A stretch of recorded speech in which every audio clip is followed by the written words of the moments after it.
So recently, studies have found that across the globe, people's IQs are dropping. Now, I didn't need a study to tell me that. I paid a visit to my hometown recently, and I can tell you the problem is particularly acute in Chico, California. Whereas for most of the last century, scientists had consistently found an increase in average IQs around the world, in recent decades it now appears that each new generation is losing about 7 IQ points over the previous one. This is a very serious problem. At this rate, it won't be very long before we're having to convene the UN Security Council just to screw in a light bulb. Scientists remain baffled as to why this is happening, but don't worry, I, Dukedobbins FTW, the regular guy who smokes weed in his underwear all day, have once again found the solution to all the world's problems. And just like last time, I think we all need to play way more video games. I've come to believe that video games are an untapped reservoir of human potential and civilizational advancement. I suspect that 100 years from now, gaming will be deeply intertwined into educational systems and mental health services of every kind. There are already early indications of how they might be used in conjunction with neuroplasticity to become the primary mechanism of human development. I know I sound like a crazy person, but just hear me out.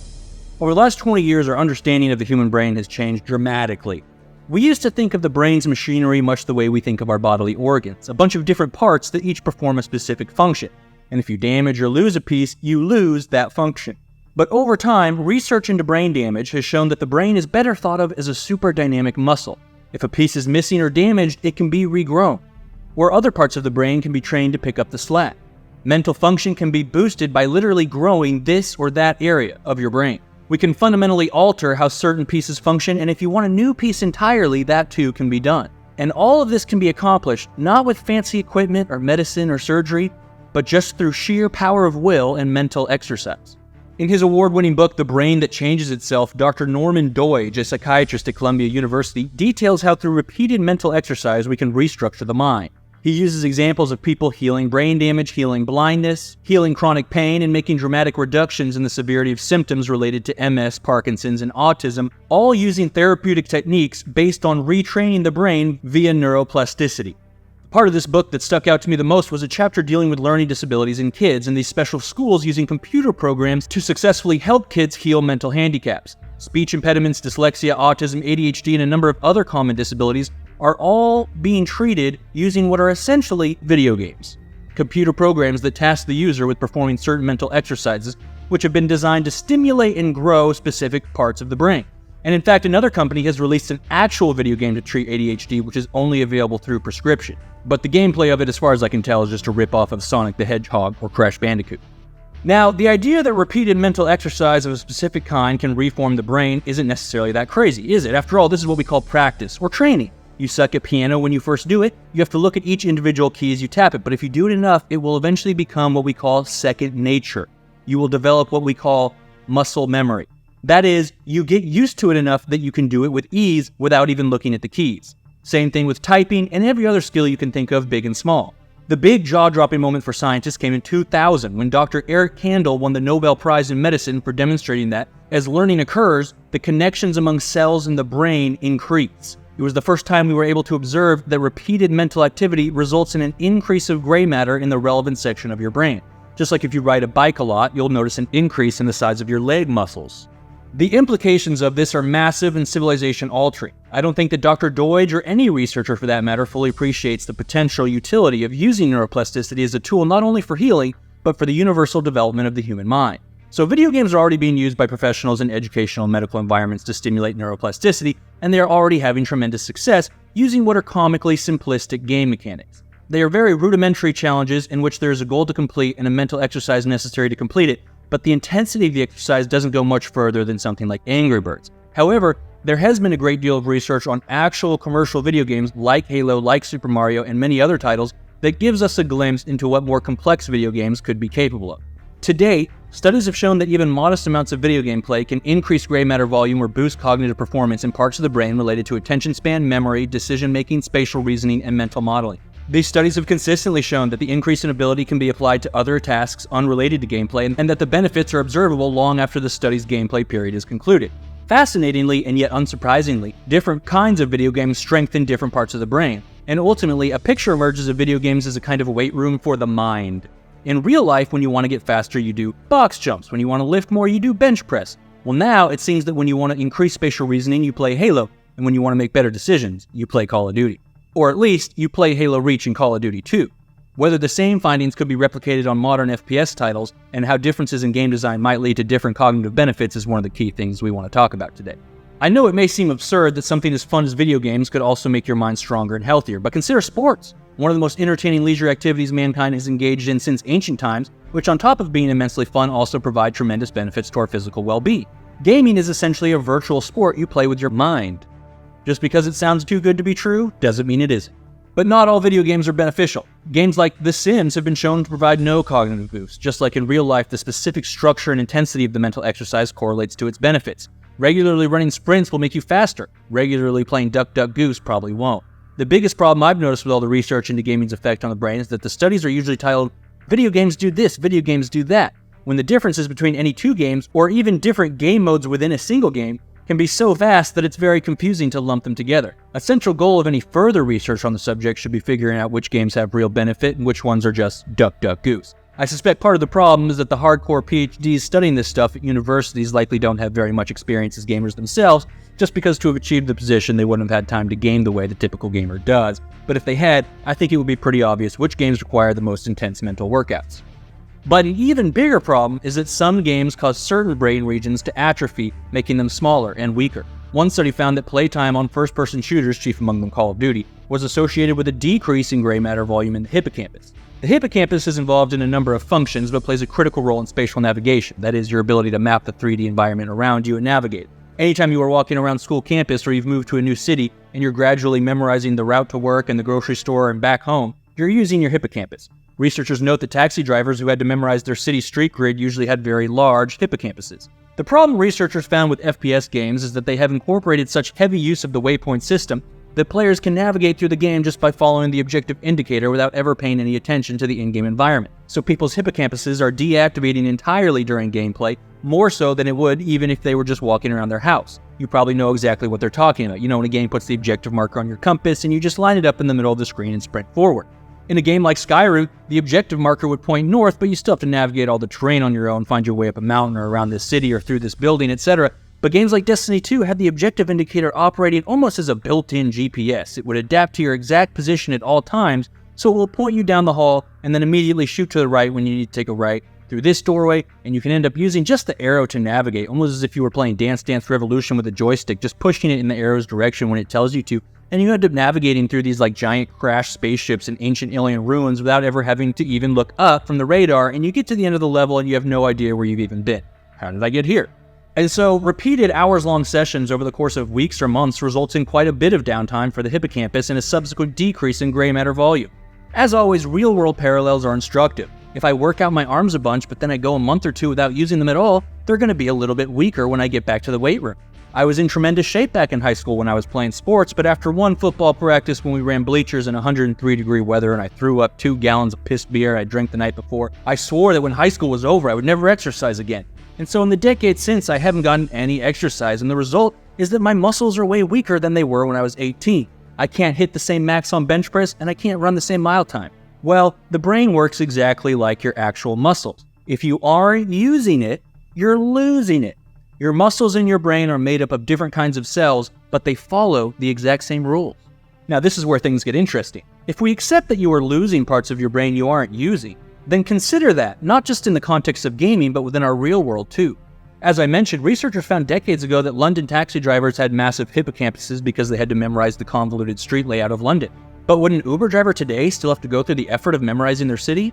Of course not. They have the built-in GPS on their phones, a waypoint system almost identical to the video game objective indicators that researchers think shrink our brains. Unsurprisingly, one of the leading theories put forward by scientists to explain the global IQ drop is that jobs have become so much less mentally demanding than they once were, that people's brains aren't developing as much as they once had to. So if the death of your soul wasn't enough reason to try and avoid getting a job, remember, it's also atrophying your brain. But what if it's not just work that's less intellectually demanding, but the entirety of our day-to-day lives in the modern world? Because the navigation thing applies to more than just Uber drivers. You know, when I first moved to San Francisco, I didn't know my way around at all, so I just got in the habit of Googling everything I needed. AT&T store near me, liquor store near me, cheeseburgers near me, donuts near me, open 3 a.m. Google Maps would pull up a waypoint and I'd follow it as if it were the clairvoyant spell in Skyrim. Anytime I had to go to someone's house, I'd type in their address and do the same thing. Eventually, the forest fires drove me out of California and I came here to Honolulu. But when I went back to visit San Francisco, it really hit me that even after having lived there for 2 years, I did not have the slightest clue how to get around SF on my own. Outside of the neighborhood I lived in, I was blind as a bat. I wouldn't even know how to get to most of my favorite restaurants or parks without the phone, places I had been a bazillion times. This occurred to me because I had gone out for a while and my phone was about to die, and I realized if my phone dies, game over, man. I'm going to be lost. I won't be able to find my way back to my hotel. How embarrassing. Now, in San Francisco, it's easy enough to know the general direction I had to go until I hit something familiar and find my way from there. But this same thing happened to me once when I was visiting family in Germany. I went on a hike, and it's snowing, and I'm doing this History of Rome podcast, and they're talking about the Germans and the legions fighting in the German forest, and I'm in the German forest, and I'm having a grand old time. But then I look at the phone, and it's at 3% power, and I'm hours away from my uncle's house, and it's that same gut punch. If this phone dies, I'm going to be out here in the freezing cold, wandering the streets of Stuttgart for hours, asking the Germans if I can charge my phone, but as always, the Germans will be pretending they can't speak English just because they like to watch me squirm as payback for the war. And I can't speak German because, of course, the phone was doing all the translating for me, too. I never had to learn a word of German. I just spoke into the phone, and then the phone spoke to the cashier at McDonald's, and I'd flash a thumbs up, problem solved. With the phone, Germany might as well have been America. Without it, I was on an alien planet. I was as dependent on this device as an astronaut is on their oxygen tank. I thought about how insanely difficult travel must have been before the phone. You would have had to learn a bunch of the language, memorize certain phrases, you would have had to memorize the area you're staying in and learn routes to places you want to go. Currency conversions, public transit, finding hotels and comparing prices, all that shit would have required so much more mental work without the phone. So the phone is deeply integrated into every aspect of our lives, and it's handling all this work we used to have to do with our brains, which is nice. But since we know now that our brains work like a muscle, and if we aren't using it, we're losing it, then the concern is we are shrinking our brains in exchange for the phone's convenience. And it's not just the phone. We know the rise of television eviscerated the amount of reading everyone was doing, and that sucks because we know reading makes your brain bigger and TV makes it smaller. Mankind used to have to walk everywhere, and walking, just like all physical activity, is itself a form of mental activity. And unsurprisingly, the science shows it makes our brains healthier and more agile, but now we drive everywhere. And the science tells us that driving actually causes significant IQ drops, and admittedly, that was done on people with hour-long commutes, so they're driving quite a bit. But even if the 15-minute drive to the grocery store isn't enough to damage the brain by itself, I bet that if you had replaced every single drive to the store a person had ever done with a walk, you would see significant changes in their brain. Now, none of this is to suggest that we should abandon technology and return to our hunter-gatherer ways. For one, most of this tech is necessary to sustain the world's population, but also, I fucking love technology, okay? I love TV, I love my damn phone, I love cars and trains and planes and a nice clean hotel room with electricity and watching BattleBots on Netflix and bopping to techno on Spotify and getting my food delivered and fireworks and getting a good view of some major city skylines. Oh, and video games, obviously. And maybe the phone makes traveling easier, which means not as much mental exercise, but it also means a lot more people get to travel a lot more often than they otherwise would, myself included. There are tremendous benefits to all these modern conveniences that shouldn't be abandoned. We just have to find a way to enjoy the pros of tech while maintaining our mental fitness and IQ levels despite how much easier tech makes our lives. Because this IQ thing is some serious shit. You know, it sounds like a small number, those 7 IQ points, but if it keeps up, it'll become a pretty steep loss pretty quick. And anytime you take even a small number like that and apply it to a global population, the effects are going to be huge. Like with daylight saving time, it's just this 1 hour difference, which doesn't seem like a huge deal. But then in the week after it starts, every year we see this dramatic rise in depression rates and suicide and heart attacks and fatal car crashes go up like 6% across the country, which is like tens of thousands of people dying. And so with IQ, it'd be much harder to directly measure the precise moment everyone's IQ dropped and what problems are directly attributable to it. But I guarantee you, if we boosted everyone's IQ by 7 points tomorrow, around the world, a whole bunch of political turmoil would resolve itself, and crime would drop, and economic growth would go way up, and poverty would go way down. Now, we've seen this kind of thing play out before with our physical bodies. Technology and civilization made the world a much less physically demanding place than it once was, and so now people don't get nearly as much exercise and struggle with their weight, have huge increases in diabetes and heart attacks and yada yada. So what do? Gyms. These used to be kind of a luxury and mostly used by bodybuilders and professional athletes, but starting in the 1980s, they exploded in popularity and now have become as ubiquitous as the grocery store. People who use them consider them essential for their day-to-day well-being, and it works. And in fact, we're always breaking new world records in physical competitions because with the right motivation, you can use the gym to become even stronger than motherfuckers back in the old days when they had to walk 40 miles to school in the snow or whatever. So we just need a gym for our brain. Just like at the gym, you use certain activities to strengthen specific parts of the body, we need to establish a similar system using certain video games to strengthen specific areas of the mind. Current research has already established a great deal of which games can accomplish what mental fitness goals. We know that games such as Super Mario, League of Legends, World of Warcraft, Halo, and Call of Duty can boost skills like creativity, attention span, problem solving, social skills, memory, and decision making. And using this research, we can make inferences on what other games might have potential, which is why I think gamers should be way more involved in the process than they currently are. So for example, we know that Super Mario 64 is the antidote to the shrinking hippocampus. So if you've played a lot of FPS and you're worried about your hippocampus, just boot up some Super Mario and everything will be alright. Super Mario is able to accomplish this because instead of deactivating the parts of your brain that handle spatial awareness and cognitive mapping, it requires you to do both of those things constantly and rigorously. The gameplay revolves around locating stars in increasingly complex and detailed 3D environments with obstacles that you have to navigate with precision movement. So you're constantly having to memorize the map, the routes, the locations of the stars, and make spatial calculations about how this water slide or canyon or revolving platform must be traversed. So if cognitive mapping, the memorization of a 3D environment, strengthens your hippocampus, it's easy to see how the mental functions required for Super Mario lead to increased gray matter in the hippocampus. Now, we have to start practicing the cognition of cognition, focusing on which mental functions we are using in any given game, and then look for similarities with the mental functions we use in games that researchers have already established do increase brain matter or provide some other cognitive benefit. So, having played Super Mario 64, another game which I'm confident requires the same kind of mental exercise is the Portal series, because you're doing something very similar by exploring and memorizing a 3D environment, and then finding logic solutions to navigate it. Another game that requires cognitive mapping would be Minecraft. Now, a crucial caveat here is how the player is playing the game. If you play Minecraft the way I play it, where you just build a single block tower of dirt up to the flight ceiling, probably not much benefit. But I bet there would be significant benefit if you play it the way many advanced players do, where they are constantly constructing these massively complex structures with detailed interiors and rooms, hallways, trapdoors, and other fun stuff, and they're essentially having to map out this 3D environment in their head before summoning it into reality, and the whole Minecraft experience is just manipulating these 3D environments to your liking. And some people take it really far and they do one-to-one replicas of their hometown or New York City or Starship Enterprise. And I know I have to do a lot of cognitive mapping when I go into other people's big-ass creations they've built because I'm getting lost in there. You can't dig yourself out because you'll screw up their work. So I spend my typical Minecraft session like I'm stuck in a horror film just sprinting helplessly through the never-ending corridors of some 12-year-old's take on Hogwarts Castle. Another fascinating example of this is they tested whether Minecraft boosted kids' scores on creativity measurements, and they found that in fact it did. But the confusing caveat was that when they told the kids to play the game creatively, it backfired, and they didn't perform better on creativity measurements at all. The researchers were quite perplexed by this, but I think it makes perfect sense, because your creativity is going to be the most stimulated when it's challenged and you have an actual goal and obstacles that you're trying to outthink, or when you have your own idea you want to try. But the kids who got the prompt were probably just like, oh, these motherfuckers want to see some modern art. Okay, here, I made the letter T. It's abstract. I wouldn't expect you to understand. So this minor change in how they played resulted in an entirely different outcome for their brain. Similarly, going back to the FPS waypoint hippocampus atrophy thing, researchers on that study noticed a difference in outcomes depending on how participants process navigation mentally.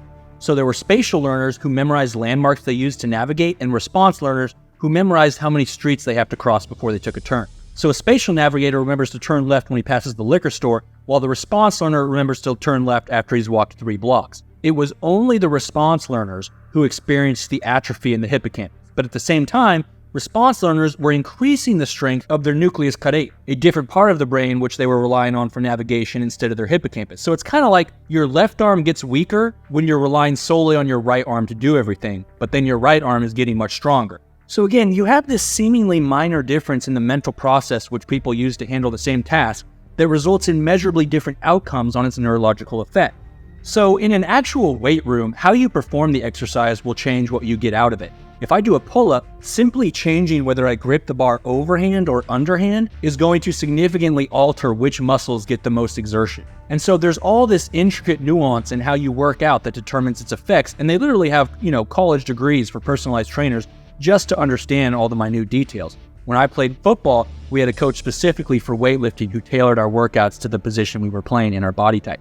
I suspect something similar will emerge with working out the mind, except it's probably going to be like 10 billion times more complicated. Because with a literal weight room, it is very easy to observe and physically sense which muscles are being used. If I do a curl, I can see my bicep flex, I can feel it tense up, but you don't have sensory perception in the brain. You can't see it, and there's no nerve endings there. If someone were able to poke you in the brain, you wouldn't even feel it, but you might suddenly feel disoriented and pissed off because it messed with your mental function. So in order to observe what's going on in our mind, we have to track our own mental states, mental functions, and changes in cognitive ability, and then look for patterns.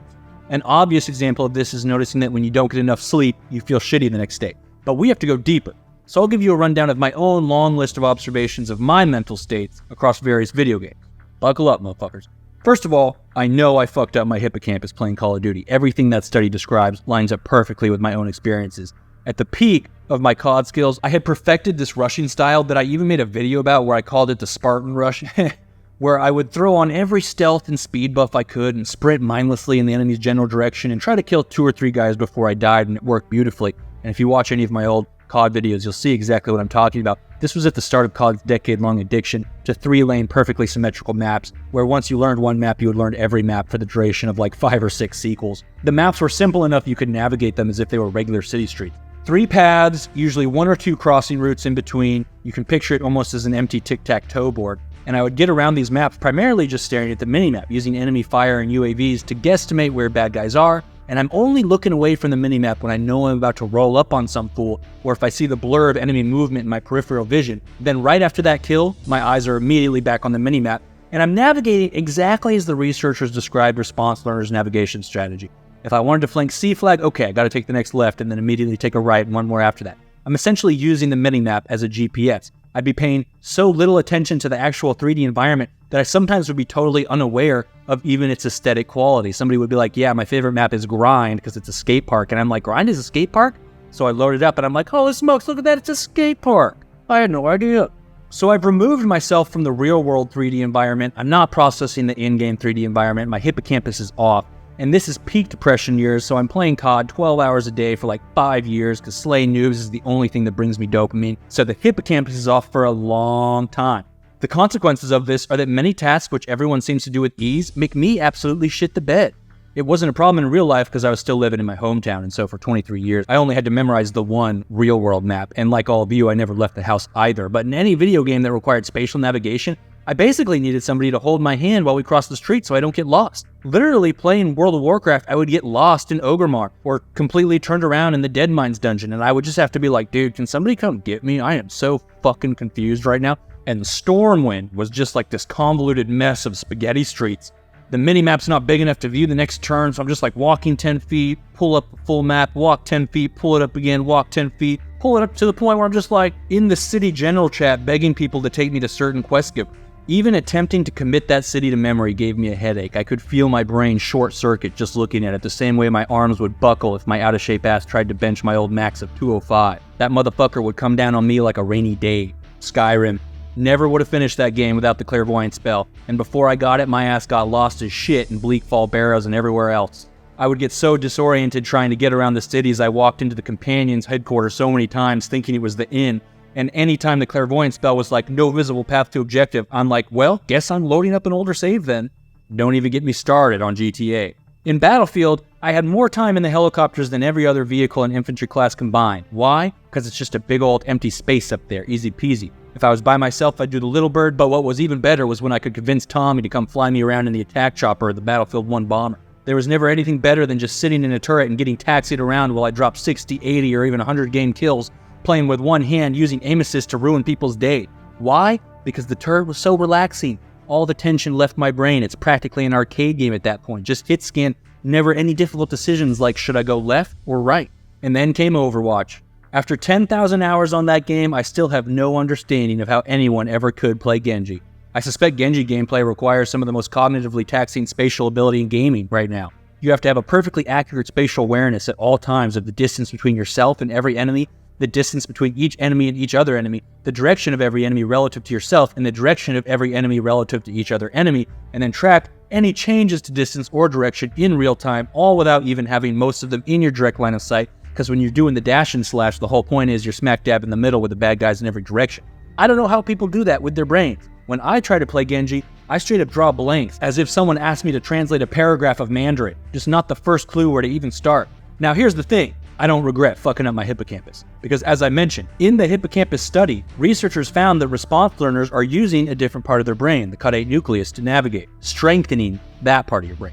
Now this is the part of your brain that controls autopilot functions. So any task that has become habituated, the caudate nucleus can do on its own, freeing up your neocortex to think about other bigger picture things. So Anytime you're doing something without really paying attention, doing the dishes while you think about your plans later that evening, driving home, thinking about how shitty your day at work was, you have handed off motor control to the caudate nucleus. And an easy way to tell that your caudate nucleus was handling something was if you ever make little obvious mistakes that you wouldn't have made if you were paying attention. Mixing up the body wash and shampoo. I once put peanut butter on the bread before I put it in the toaster. Or if you've ever walked into a room and can't remember why, that's your caudate nucleus. Well, now my caudate nucleus is ripped as hell. And I believe the benefits of my overpowered caudate nucleus might outweigh the sacrifice of my hippocampus, because it has freed up a great deal of higher level thought processes that I found very useful over the years. And in fact, I believe under the right circumstances actively stimulates my higher level thinking. So, unsurprisingly, by the end of Black Ops 1, I'm playing Call of Duty on 100% autopilot. I will play entire matches, and when it's over, I will have no recollection of anything that happened. Sometimes I won't even remember what map I just played. Often I won't know if my team won or lost, because while I was playing the match, I was consciously thinking about other things, most often YouTube videos. I'm coming up with video ideas or planning out things I want to say and how I want to say them in the video. I'll come up with a great line in my head and then drop the controller so I can immediately write it down before I forget it. I would go so far as to say like 90% of my ideas for a video have occurred during this process. I use this process for the video you are watching right now. The words you are hearing at this moment, I first heard in my head playing video games on autopilot. So I stumbled on this process by accident, but I started using it more and more very deliberately because I noticed that I'm a way better thinker when I'm slaying noobs in the background. I don't have nearly as many good ideas. I am not able to think as clearly when I'm just sitting there thinking unstimulated. So it reached a point where anytime I was trying to explain some tricky concept in a video or come up with new ideas, I would boot up COD because it was time for a thinking set. What I suspect is happening is that I'm able to use the caudate nucleus to farm dopamine on COD. Dopamine is a feel-good chemical released in your brain whenever you accomplish something, in this case slaying a noob, but it's also a neurotransmitter that your brain cells use to communicate. So I use my caudate nucleus to activate neurotransmitter release, and then my cortex can use the dopamine basically as jet fuel for higher level thought processes, which I believe is a unique opportunity because typically if you're doing something on autopilot, it's not going to be a super rewarding activity that generates dopamine release, doing the dishes, driving your commute, etc. And if you're doing something that does generate dopamine release, it's usually in the middle of a task that requires high levels of engagement from your cortex, scoring a touchdown, making a sale at work, etc. So then the cortex isn't freed up to do whatever random higher level thinking you want. So Call of Duty is kind of this perfect middle ground where you're getting the best of both worlds. As an aside, I believe a similar mechanism may underlie post-nut clarity. As the legend goes, after an orgasm we have a brief moment during which we think more clearly than ever. Supposedly because this is the one small window during which we aren't partially distracted by our horniness, but what I think is actually happening is you're flooding the zone with pleasure chemicals like dopamine, which also translate information back and forth between brain cells, allowing for heightened introspection and understanding. Another advantage of my oversized caudate nucleus might be that it helps with exactly what we're doing right now, cognition of cognition. Because I can do more and more complex tasks on autopilot, it frees up the cortex to examine myself while I do them. So this makes it easier to catalog the cognitive processes that are taking place in my head while I'm playing Halo or doing some real-life golf or trying to find my way around some foreign city. It makes me better able to notice that when I'm playing Super Mario 64, I'm getting super emotional. What's up with that? And I also wonder if the caudate nucleus won't result in a strengthened cortex over the long term, because I've noticed a huge increase in the amount of time I can spend just thinking in general about everything as I lean on autopilot to go about the day's business.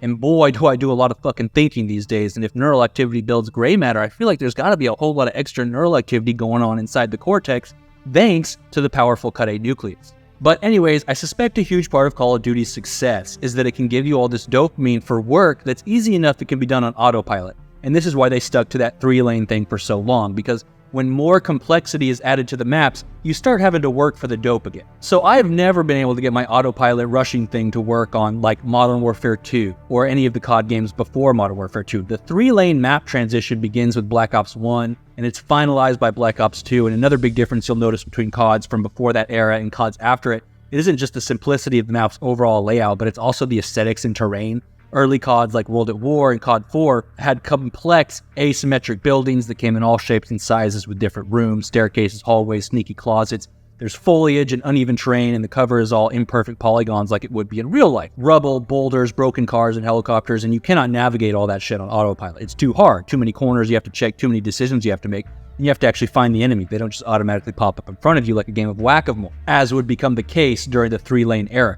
So all that stuff gets removed, and you end up with maps like Frontier and Infinite Warfare, which is like 3 symmetric empty hallways with some polygonic boxes. and the whole thing could have been built in Roblox. Now, at the time that FPS hippocampus study was conducted, what was the most recently released Call of Duty that all test subjects most likely would have been playing? Infinite Warfare. But again, the study doesn't get into the specifics of which Call of Duty, it just says Call of Duty. And this is the big problem. The researchers don't get it, man. They don't get how different some of these games are. Call of Duty is a big umbrella term. Now, the only Call of Duty since Modern Warfare 2 that I wasn't able to autopilot my way through was Modern Warfare 2019, which you'll notice brings back a lot of that complexity in map layout, building interiors, and terrain. And so using my mental experiences, I have potentially been able to map out the neurological effects of a particular gameplay design.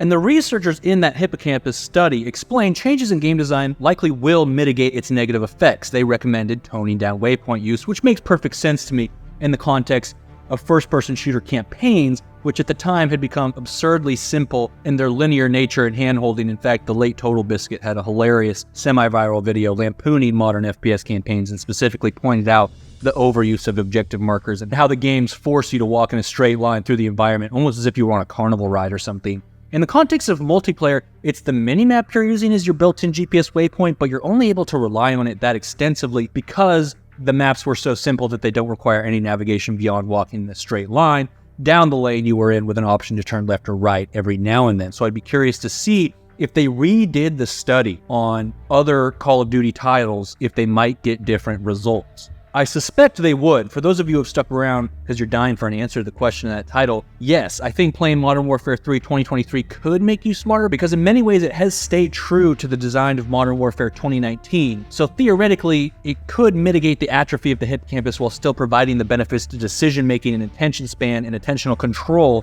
that we know Call of Duty has been found to provide. And even if it didn't prevent hippocampus atrophy, as I explained, I think there could be a benefit to an exchange in gray matter rates between the hippocampus and caudate nucleus, depending on what you want to use your brain for.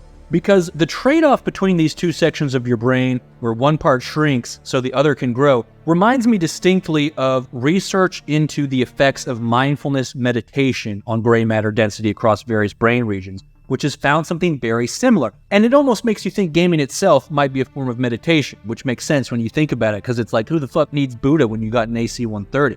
So mindfulness meditation is the most common form of meditation practiced in the US today, and it's increasingly being used by therapists in medical settings to achieve certain mental health goals, usually related to reducing stress and anxiety, and it gets results. Typically, it involves 15-minute sessions once or twice a day, where the goal is to simply be as aware as possible of the current moment. You focus on your breathing, your limbs, your heartbeat, and all other bodily sensory data that you usually ignore, while quieting a lot of the upper higher level thinking that is always going on. So you'll notice it's the exact opposite of the process I described, where I completely abandon the present moment to think lots of cool thoughts. But anyways, mindfulness meditation has been shown to increase gray matter volume in the temporoparietal junction and posterior cingulate cortex, while decreasing gray matter volume in the amygdala.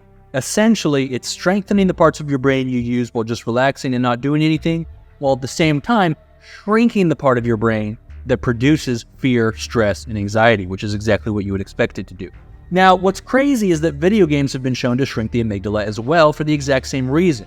We use the game as a form of escapism. It calms us down and distracts us from the stressors in our life, and over a long period of time, the reduced use of the stress response results in the stress response region being smaller.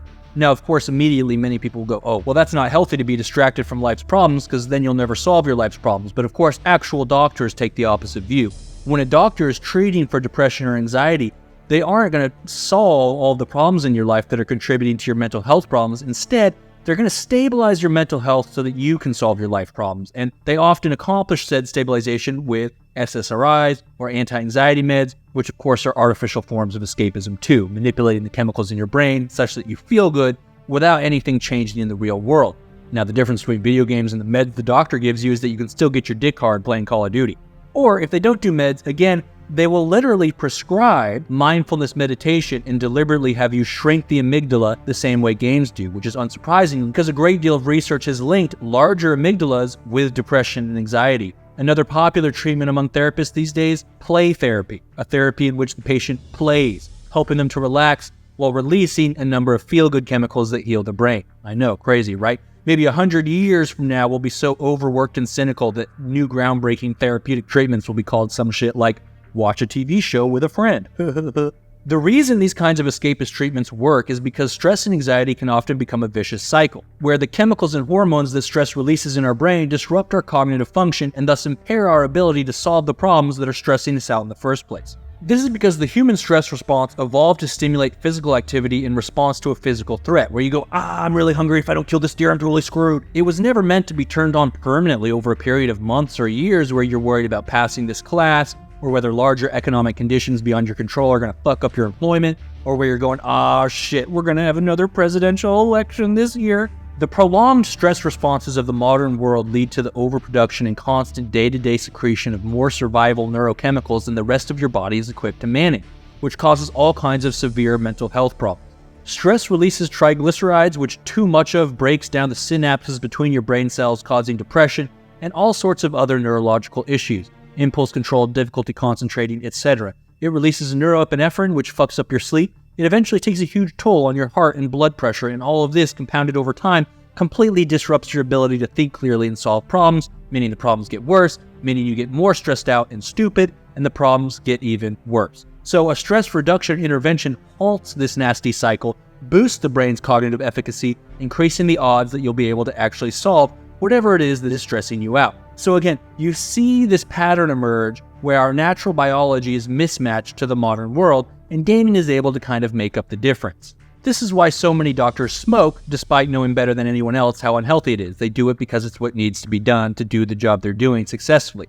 This is why when you listen to recordings of Vietnam helicopter pilots, or you watch Black Hawk Down, you'll notice the pilots always stay super calm under absurd pressure. Be advised, this is Charlie Niner Baker. We've taken an RPG to the hole. The tail blades are missing, and so is my foot. We have caught fire and are descending at a speed of 2,000 miles per hour into an active volcano. Requesting medevac at our location. Over. And Darlene, be sure to whip up some of that great coffee you make before I'm back. Over. Because they know that the only way to survive these kinds of situations is to remain as calm as possible. That once you start getting emotional, it's over.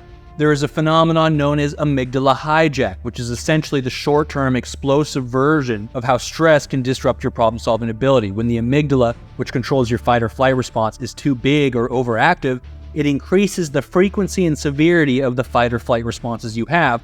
And that sucks because when the brain enters fight-or-flight mode, it's cutting off access to the parts of your brain that can control higher-level thoughts like logic and reason. You enter a state of pure instinct and emotion. And there was a time in human evolution when that was helpful, but today, if your fight or flight gets triggered by a financial emergency or trouble with the law or an argument with the spouse or all three at once, you're going to be shutting off the exact things you need most to navigate those kinds of crises. And worse, you're likely to do something stupid that makes your problems a million times worse. One angry blow-up can undo years of progress towards your goals. One fight with the wife and now your marriage is over. One fight with the boss and you've lost your job. One road rage incident and you're in jail. That Will Smith incident is a great example of amygdala hijack. Guy is at the peak of his career, loses his shit, now he's out of the academy, losing movie deals, everyone's pissed off at him, and everyone's talking about the wife sleeping with the rapper and whatever, and now he's probably going to get raked through the coals by Chappelle and Gervais and their stand-up specials eventually. Will Smith probably could have benefited from playing some video games.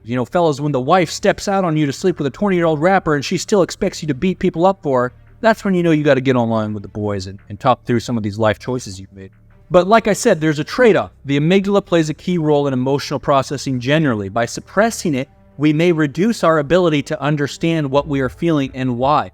Larger amygdalas increase your ability to understand other people's emotions and are associated with large, more complex social circles and stronger social skills. Indeed, another hilarious side effect of mindfulness meditation is that practitioners feel less guilt and are less likely to make amends with people they've pissed off. One could speculate that meditation-induced amygdala reduction is the neurological basis for the ancient Buddhist tradition of finding inner peace by abandoning all attachments and letting go of emotion. And so the question becomes, what kind of brains do we want to have? Using neuroplasticity, we get to customize our mind almost as if it were a character in a video game. But of course, you don't just get to beat every class and have every stat maxed out. You have to make trade-offs depending on how you want to play.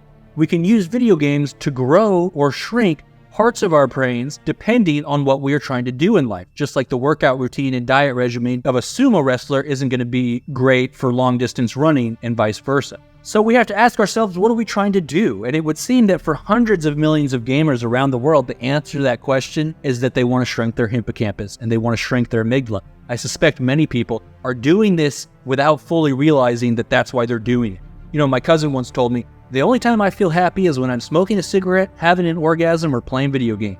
This is a succinct description of something that I think a lot of people are going through, where prolonged periods of stress have addled the mind to such an extent that peace can only be found in activities which supercharge the production of feel-good chemicals in the brain. Essentially, in an environment in which every expert agrees, we're in a growing mental health crisis, gamers are finding a way to self-medicate. Not necessarily consciously, but just by naturally pursuing the activities that make them feel good. People are already choosing the kind of character they want to play based on adapting to the adverse life circumstances they're in, and it often seems the character they need to play to survive is one with a small amygdala and reduced stress response. Everyone's trying to stay calm while they land the helicopter. And what's interesting is that these two areas of the brain, the amygdala and hippocampus that everyone seems to want to shrink so bad, are the central mechanisms involved in the cause and treatment of trauma. And based on my experiences, I've come to believe that video games may have worthwhile applications in the field of trauma therapy. Now, the term trauma gets bandied about pretty casually these days, and the field itself is filled with controversy even among experts. But I'm talking about trauma as medically defined by a breakdown in communication between the amygdala and hippocampus. When a human being faces a threatening situation, it triggers the fight or flight response, a set of deeply ingrained instincts which, depending on a person's assessment of the threat, will release chemicals in the brain that either compel us to destroy the threat or flee from it. Now, everyone's heard of fight or flight, but there is in fact a third F involved, which is only activated when the organism feels that neither fight or flight is possible. Freeze. When the threat cannot be fought or escaped, the automatic nervous system locks up the mind, rendering the organism numb and immobile. You'll sometimes hear this referred to as someone being in a state of shock. From an evolutionary standpoint, experts theorize this biomechanism serves two purposes. One, as a last resort to save the organism's life by allowing it to play dead as convincingly as possible, hoping the threat leaves it alone. Two, if death is inevitable, it numbs the organism and shuts off feeling in the mind, reducing the pain and suffering said organism experiences as it dies. Now, the trouble arises when somebody lives through a freeze, because even after the threatening situation is passed, because the mind froze, it didn't process the event. And so there is a part of the brain that doesn't understand the threatening event is over. So if someone gets into a horrible car accident, in that moment, they can't fight the car, they can't run away, they freeze. Now they survive the car crash, but afterwards they can barely remember it. And now every time they are near a busy street, they start to have a panic attack, even though they're perfectly safe. Memory works in networks of association. When you smell freshly baked cookies, it reminds you of grandma's house because you associate that smell with those memories. The downside to this is that if part of your brain thinks you are still in a life-threatening car crash, then when any sound or smell or thought activates the neural network of associations in your head that has to do with cars, roads, etc., it's going to reignite that small chunk in your mind that thinks you are still in the crashing car. Your instincts are going to kick in and activate your fight or flight or freeze, causing involuntary flashbacks, panic attacks, and you basically won't be able to function in day-to-day life. And this is what we call a trigger. Now, tragically, so much of the terminology involved in trauma therapy has been openly mocked and rat-fucked, that terms like trigger and safe space are more likely to elicit eye rolls than empathy, but they are real and important terms that correspond to actual medical phenomena. So in order to heal trauma, the patient has to finish experiencing the traumatic event. This means reestablishing communication between the brain's primary memory processor, the hippocampus and amygdala. The hippocampus handles episodic memory, tangible stuff like, as we discussed, landmarks, knowing to take a left at Burger King to get to your friend's house. The amygdala handles more abstract memory, like feeling and emotion. When the freshly baked cookies remind you vaguely of grandma, that's your amygdala. So the two pieces working together establish a timeline. You felt this emotion during this event, but when an event triggers a freeze, when you go into shock, the amygdala and hippocampus stop communicating. So even though the hippocampus understands the event is over, the amygdala doesn't. So in order for a traumatic event to be processed, the amygdala has to successfully transfer the emotional data you were too numb to experience over to the hippocampus, so that the hippocampus can attach that emotional data to the actual episodic memory of what happened and confirm that the episode is over, the danger has passed. And so the question is, since we know we can use video games to alter the amount of gray matter in both the amygdala and hippocampus, does that have any implication for trauma therapy? Based on my experiences, I think the answer might be yes. You'll recall in an earlier video, I talked a little bit about repressed emotions and this wild experience I was having with my own repressed emotions. In the time since, I've come to understand that what I was thinking of simply as repressed emotions likely met the clinical criteria for trauma. Basically, I reached a point in life where I was lying on the floor staring up at the ceiling for entire days at a time. I had gone completely numb and was unable to focus on literally anything. Video games, TV, other people, conversations, music, food, nothing could break through. I was incapable of engaging in any kind of activity. There was nothing that brought any measure of joy or escapism or any interest. I was completely trapped in my own head. And in my head, plagued by nothing but the darkest thoughts that would veer wildly from deep existential horror to feelings of personal humiliation and shame. I knew something was wrong with me, but I wasn't sure what, and I certainly didn't think it had anything to do with being sad. The only relief I could find during this time was in strenuous physical activity or really hot water. I would lie down in the shower and put the temp up to scalding and then just bask in the burn until my skin was bright pink. And when the hot water ran out, I would walk. And I would walk for stupid amounts of time all around the Bay Area. I'd start walking during sunrise and just hike till I was limping because my foot was swollen and my legs would be burning from toe to waist, and I'd wince with every step, but just kept on walking and walking because I knew as soon as I stopped, I'd be enveloped in the horror. And then one day I was walking across the Golden Gate Bridge about an hour into what I was expecting to be another of these over-the-top 8-hour hikes, when this cop on a bike stopped me about halfway across the bridge, asking me what I'm up to, where I live, what I do for work, etc., etc. Now, having grown up a stoner, I'm thinking, oh shit, I must fucking smell like weed. How much weed do I have on me? But then I remembered that I didn't have any weed on me. I wasn't even high because I tried quitting smoking for a while to see if that helped clear my head. And then I remember, even if I did have a bunch of pot on me, it wouldn't matter because it's been legalized. And the other strange thing was how friendly this cop was being. You know, usually when the popo is giving you a hard time, they put on this over-the-top tough guy demeanor that gets you all nervous and feeling guilty even though you didn't do anything. But this guy was genuinely friendly and big smiles and laughing and not the least bit trying to make me stammer and say something stupid like they usually do. And then after 10 minutes or so, he says, have a good one, and sends me on my way. And as I walk the remainder of the bridge, I'm just trying to imagine, what did I do to raise his suspicion? I mean, he's on the clock. He's not just going to be chatting it up with randos in the middle of the bridge for no reason. I'm not black. I'm certainly not one of these guys who jaywalks. What the hell do they even have a bike cop posted there for anyways? What the hell crime am I going to commit on foot in the middle of a bridge? And then it hits me. That motherfucker thought I was going to jump. I recalled it was a popular spot for that sort of thing, and I was walking around, headphones in, hood pulled down over half my face, looking like an emo Emperor Palpatine. Hadn't shaved or cut my hair in 6 months, and hadn't changed clothes in 2 days. That cop must have looked at me and seen like 3 out of 5 red flags, and I realized someone had just tried to save my fucking life. And I was suddenly overwhelmed with emotion, ready to burst out in tears right there on the goddamn bridge, and I wasn't even sure why. Well, I wasn't going to cry in public. So I cut the hike short and checked into a motel, and on the brief walk there, I'm choking back these tears, and I had choked back tears before, but this was different. It was this immense pressure, almost a physical sensation in my skull, and I was breaking out in a cold sweat, and it felt like very similar to that sensation just before you throw up, when you know you're about to throw up, so you lurch for the nearest sink, and my whole body was tensed up, as if preparing for something. And by the time I get in my hotel room, I'm freaking out. I want to calm down, but I feel like if I sit, I'm going to lose it, so I start kind of pacing back and forth, and I'm hyperventilating, and I think to myself, oh great, all this bullshit I've been through, and now I got to deal with this too? And just like that, up comes the first glorious sob, the sound of a wounded animal. I fall to my hands and knees, just shaking. My breathing steadies a bit, but now with every exhale, more sobs are coming, like steam pressure erupting from a boiling kettle. A deep cry unlike any I've ever had before, these sort of silent screams of anguish. They become louder, dry gags, snot and spit and tears pooling on the ground, drenched in sweat. As this is happening, these ultra-vivid memories are playing through my mind. I am crying about things that took place a year or even several years earlier. And it's not just what happened, it's the visceral internal sensations of what it was like as it happened. Sensations of fear, exhaustion, stress, and sadness that I couldn't have described or even recalled just an hour earlier. It's these brief 2-3 second intervals where I suddenly feel like an earlier version of myself. Not just remembering what it was like to be a teenager, in that moment I am a teenager, as if these small parts of who I was are coming back online, and each reconnection brings with it a searing moment of intense emotional pain, and it's all shockingly involuntary, as if I were vomiting. And then, just as quickly and unexpectedly as it had begun, it was over. And I'm just sitting there like, what the fuck?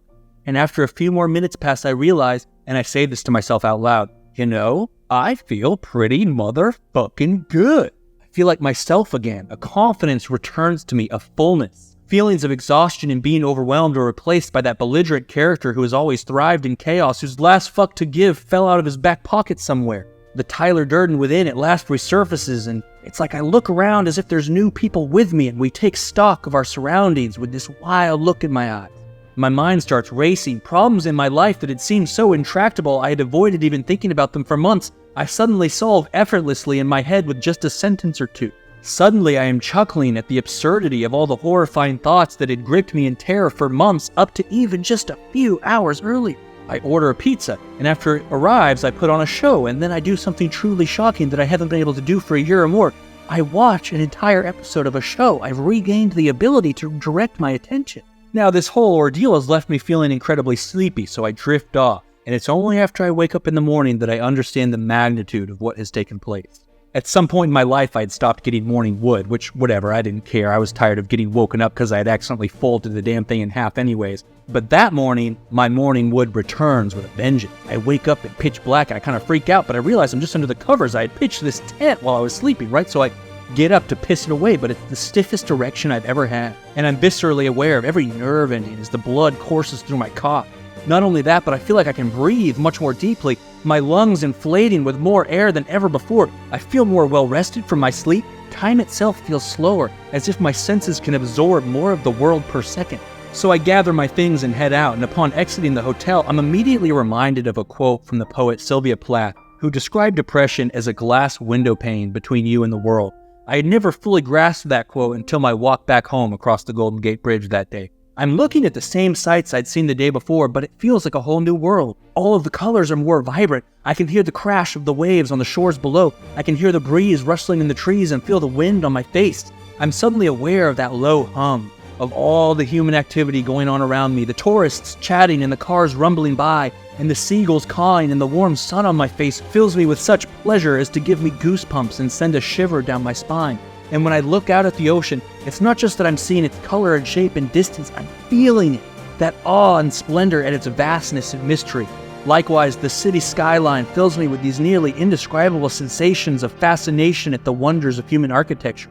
And as I'm walking, my mind starts pumping out all these great ideas for commentaries, and I'm writing in my head these fucking ballin' sentences and making epic points and coming up with jokes that are all so well worded that I'm genuinely surprised by myself. Like, holy shit. Did I come up with that? Where the fuck did that come from? And I'm scrambling to write them all down in the notes app on my phone before I forget them. And when I get home, I start writing. And usually it takes like 40 milligrams of Adderall and a 5-shot espresso just to write down the part where I say, "What's up, YouTube? My name is Batman." But now I'm writing entire pages of Cicero-level shit on just a cup of green tea.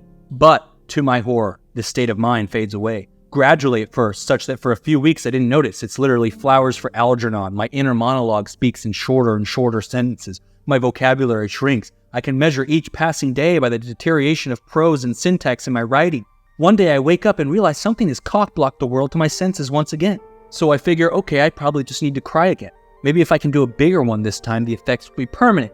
At this point, I've already come to think of it as some kind of repressed emotion type of thing. I just gotta empty the bucket. The first time it came through a combination of physical exhaustion and the popo making me emotional. So I just figure I gotta recreate that somehow. So I decide to bike from San Francisco down the coast to Santa Cruz. This ended up taking 8 hours longer than Google Maps said it would, and after the first 2 hours, I was walking the bike up every damn incline, and some of the inclines were like miles long, so fuck me, I felt so stupid.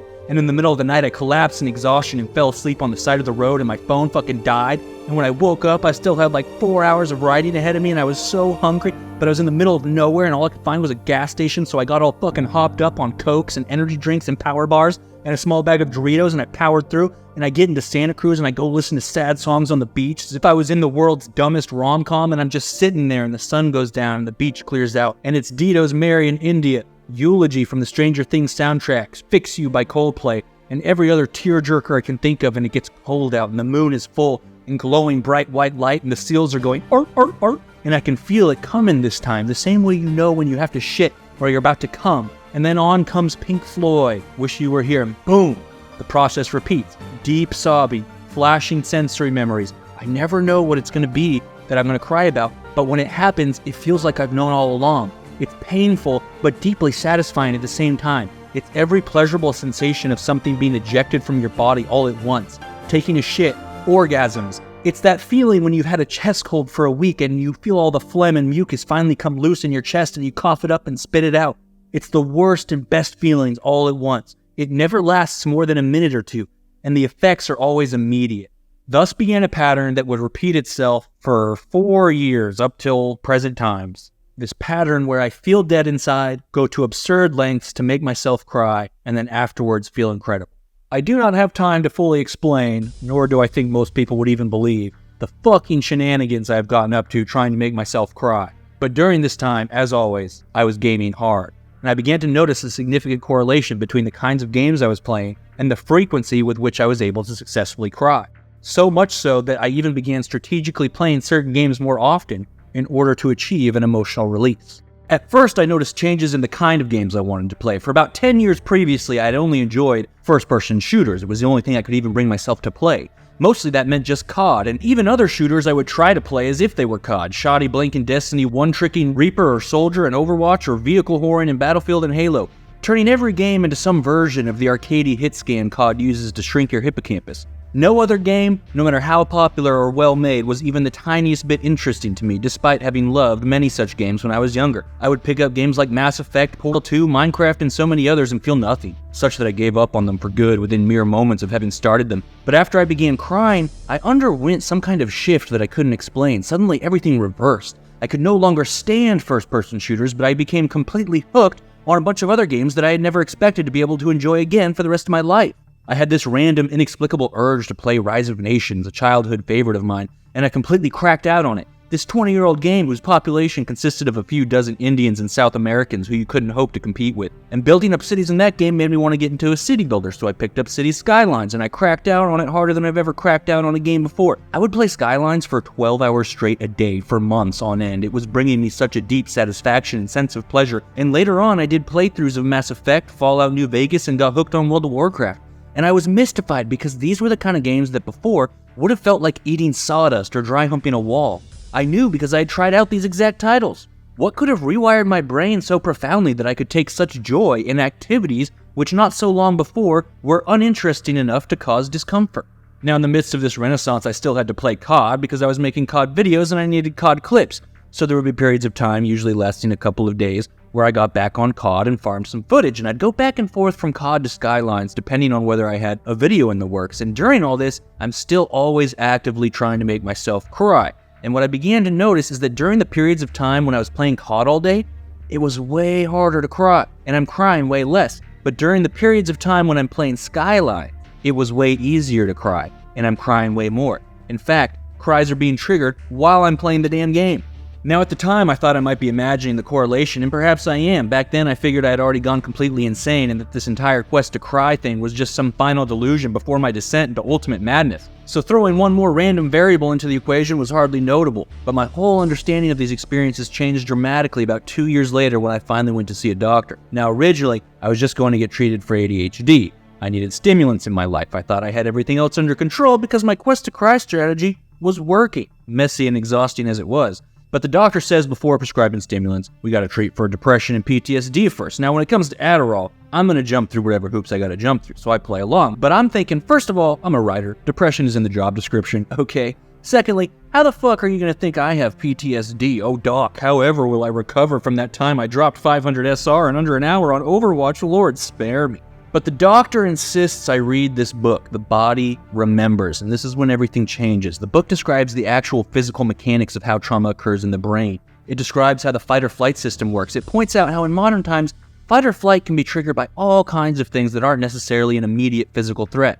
How job losses, divorce, death of a family member, getting lost, and all kinds of other more abstract threats can wreak havoc on our brain's threat processing system. It explains the role the hippocampus and amygdala play in processing emotions. But what I was most startled by is how it describes the recovery process, because I'm reading an exact description of what I just spent the last 2 years trying to do to myself. Up until this point, I had just thought of this as repressed emotions, and in that video I did a while back, you'll even hear me say I've been going through this repressed emotion thing. I'm going to make a video about it eventually. I did not think of it as a medical thing, but the book knew everything. It knew it was an event that had to be triggered. It knew I would have no idea what I was going to cry about until I started crying. It knew about the intense sensory memories that race through your head when it happens. It knew how horrible I would feel before and how incredible I would feel after. The book's description of how to treat trauma sounded exactly what I'd been trying to do to myself. The book also mentioned the importance of a sense of security, that it's not possible for the brain to heal when it still feels threatened by whatever the original stressor was. because it remains in a state of hypervigilance, preventing its normal processes from resuming. And while I'm reading this book, I'm connecting the dots with my own behavior, and I begin to suspect that my gaming preferences may have indicated the existence of this condition long before it was actually diagnosed. So I'll explain my theory of the brain, trauma, video games, and civilization. Imagine that your ankle was broken, but you didn't know anything about bones. All you knew is that every time you laid down and put your foot up, you felt relief, and every time you tried to stand or walk around, you felt pain. Your behavior would naturally fall into a pattern of avoiding things that caused your ankle pain and doing things that brought it relief. Thus, you could make a determination on what wound a person had incurred based on how they behaved. Now, of course, with a broken ankle, you wouldn't actually need to rely on behavior because nerve endings would allow you to determine the exact location and kind of wound pretty easily. With any wound on the body, you can point to the exact location and describe the kind of wound. I have a cut on my knee, I have a sunburn on my shoulder, etc. But what if you had a wound in the mind? As I mentioned, there aren't any nerve endings in the brain. You can't feel the location or type of wound. All you can do is examine behavior and mental experiences to look for patterns, which is exactly what psychologists and therapists have to do. But it's tricky, because the symptoms from so many different kinds of mental health problems will be the same regardless of where the wound is.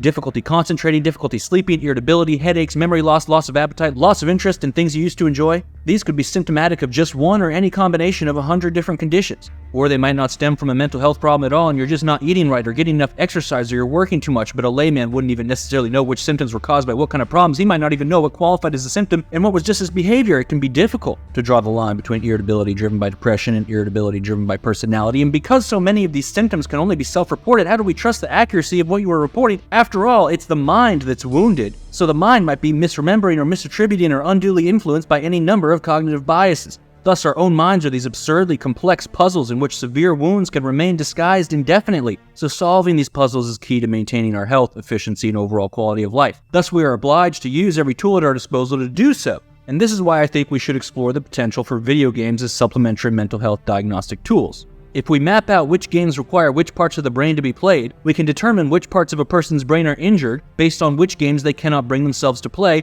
or otherwise perform poorly in, or which games they are playing so excessively that it's altering a certain brain region significantly, suggesting that region may have previously been underdeveloped or wounded. So if someone with a broken ankle avoids walking and prefers to keep their foot elevated, what would be the rough equivalent of this for someone with PTSD? I think the PTSD patient would actively seek to shrink the size of their emotional processors, the amygdala and the hippocampus. Playing games that reduced activity in these parts of the brain would reduce the severity and frequency of symptoms stemming from inner emotional turmoil. The patient, not knowing they were wounded, would gravitate to this kind of gameplay simply because it felt good, it brought relief, a sense of escapism and calm they couldn't otherwise obtain. We would of course be unsurprised to see this patient playing excessive amounts of Call of Duty. COD, like gaming generally, would calm the amygdala, but have the added benefit of also reducing activity in the hippocampus through its use of waypoints and response learning navigation strategies. By reducing activity in these regions for extended periods of time, the amount of gray matter or connections between brain cells would gradually deteriorate, reducing the amount of data that could flow in or out of your emotional processors, thus reducing the emotion you felt. Now, since the research has established that stress increases the size of the amygdala and spatial navigation strategies increase the size of the hippocampus, we can theorize that this same patient would avoid stressful forms of gameplay and avoid games that required spatial navigation. Not knowing this was related to any kind of wound, the patient might simply experience this as feeling overwhelmed, easily frustrated, or tired when attempting such gameplay and would likely find no enjoyment in the exercise. We would expect a player in this situation to avoid games like Super Mario 64, which requires excessive amounts of spatial navigation and delivers a stressful environment in which failure is punished with increasing severity and in which such failure is all too common while trying to overcome boss fights that require the perfectly choreographed execution of a complex set of maneuvers which you are really only able to learn by having failed the boss fight a few times already. Super Mario and COD are two of the best-selling video games of all time and widely considered some of the best games ever. If a player can spend 12 hours a day on one, but cannot bring themselves to play the other for more than 5 minutes, this could indicate which brain regions are sore, much in the same way we might infer where a patient's physical wound is based on which limb they refuse to use. Another bit of revelatory data from a diagnostic standpoint would be if the patient's preferences suddenly and inexplicably reversed, as I think mine might have. I didn't understand why one day I woke up and could no longer enjoy shooters, but suddenly wanted to play these other random games I previously had never wanted to touch. But in retrospect, I've noticed two interesting correlations that I can't stop thinking about. First, everything I had cried about took place in my hometown of Chico, and it wasn't until I had moved to San Francisco that any of these emotional releases began. My change in gaming preferences follows the exact same timeline. I got bored of COD after I left home. Secondly, lacking a Nintendo, I wasn't engaging Super Mario, but the games that I felt drawn to when said change took place were based heavily on cognitive mapping strategies of the kind that researchers have found enlarge the hippocampus. So I theorized that back in Chico, the mind felt it still shared an environment with the threats which had originally destabilized it, and because we know it cannot heal under these circumstances because while the threat remains, the mind is stuck in hypervigilance, gameplay which stimulates the emotional processors would have had a destabilizing effect by releasing emotions the brain wasn't physically capable of processing at the time. Under these circumstances, it would feel better to play games that choked off emotional processing like COD. Playing COD to keep the mind stabilized in an adverse environment would be like wrapping a tourniquet around your profusely bleeding arm to stem the bleeding. Cutting off blood flow to the limb isn't healthy except for those circumstances in which it's necessary to survive. The same concept might apply to numbing your emotional processors. But once you've escaped the threats and you feel a sense of security, which might be experienced as not having to worry about certain stressors anymore, what might be described as having a weight lifted off the chest, hypervigilance recedes, the secretion of stress hormones ceases, the mind relaxes, and the brain resumes its normal processes. Healing begins. In a secured environment, once the brain has resumed processing, stimulating the emotional centers would facilitate the healing process, while constricting them would impede it. Thus, there would be a reversal. Activities which felt good in a state of hypervigilance would feel unpleasant under healthier conditions, and vice versa. The patient wouldn't even have to have any idea what was going on. Simply by doing what felt good and not doing what felt bad, they would be defending and repairing themselves. Thus, our gameplay preferences correlate to our state of mind, and certain video games could be used to diagnose and even treat certain mental health issues. Here's the thing. Even before going to the doctor, I would bet I was still in the top 5th percentile of COD players measured by overall mental well-being. What would we expect to see if problems like mine were more widespread?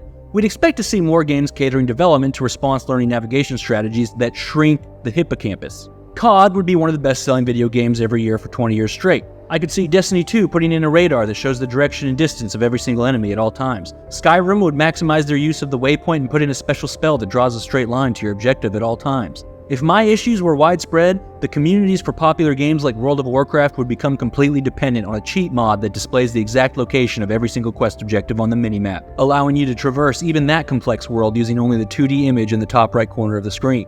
Halo would introduce clamber so that you wouldn't have to memorize the 3D environment and just go in any direction at any time by climbing over things. In such a world, the most popular Battlefield maps would be straight lines, and we would expect to see a growing percentage of the gaming population dealing with alexithymia, a condition in which one cannot accurately assess their own emotional state. In short, if my problem was common, we would expect to see exactly what we have seen. Diagnoses of depression, anxiety, and trauma have bloomed in the last 2 decades. When we consider how interlinked the brain and its many functions are, is it crazy to think that the global drop in average IQ and the global rise in mental health disorders might be related? Let us suppose for a moment, as I mentioned earlier, that just as we don't use our hippocampuses in COD, we also are using it less and less in the real world due to the rise of GPS, self-driving cars, the simplistic nature of our environment, and the repetitive way we interact with it in our day-to-day lives. After all, is there much difference between your minimap and Google Maps? Is the street itself not a giant waypoint pointing you in the direction you ought to go with signs telling you where to turn for which location? Do we not navigate most of our municipalities with their perfectly symmetrical, endlessly repeating 4x4 grid of straight lines and cookie-cutter houses the same way we would a 3-lane Call of Duty map? Left, right, left. In COD, the hippocampus lies dormant because we can navigate without paying attention to the environment around us and the mind goes into autopilot. Isn't that exactly how you'll hear people describe driving to work every day? Now imagine the environments of our ancient hunter-gatherer ancestors. You wake up in a cave, you gotta get those blueberry bushes over yonder. There are no maps, there isn't even the written word yet. You've memorized the intended route through a series of obscure landmarks. You take a right at the tree that's fallen over on the other tree. Once you hit the boulder, you take a left to reach the river. You don't cross the river because all your friends who went in it died with a bunch of worms crawling out of their genitals. Instead, you follow it in the direction which it flows till you hit the waterfall, scale the cliffside, shimmy across, then you keep straight till you hit that one bird's nest. In short, your life literally would have been Super Mario 64. Dodging harmful little creatures, doing little maneuvers over obstacles, but more pertinently, response navigation strategies would have been impossible. Everything would have had to have been done using spatial navigation to memorize landmarks and their relative distance to one another. Natural selection likely would have weeded out anyone who couldn't navigate that way, because you're not going to find your way home in the fucking forest going left, right, left. And a bazillion years later, Super Mario came out and it was super popular because it was literally what we were born to do. So here's the problem. Like I said, the regions of the brain are all deeply intertwined and one region will handle a bunch of different processes. So just like having strong abs will make you run faster and shit better, strengthening the hippocampus improves navigational memories and emotional processing.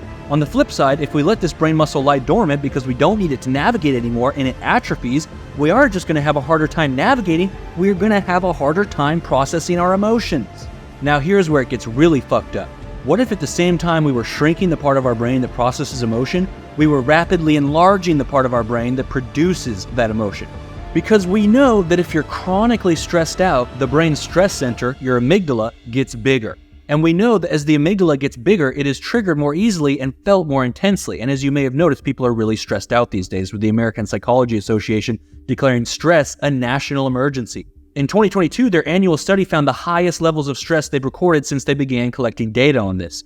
The stress crisis preceded COVID, got much worse during COVID, and tragically doesn't appear to have gotten better after COVID. The problem is that people's stress is being driven predominantly by things beyond their individual control. The stressors most commonly cited by respondents in the major stress studies are always these big picture things from the news. They're worried about the economy, about the war in Ukraine going nuclear, they're worried about the next election and school shootings, etc., etc. The human brain is stressed out by uncertainty and the unknown. This is why kids are scared of the dark, because our brain is this little sack of meat desperately trying to survive in the cosmos, and things that it understands and can control aren't going to threaten its survival, but things it doesn't understand and can't control just might. So all these major issues on the news are directly relevant to our well-being as individuals. If the economy tanked or nuclear war broke out, that's something we'd have to deal with, and we know that. But the stressful part is that as an individual, we have no control over any of that stuff.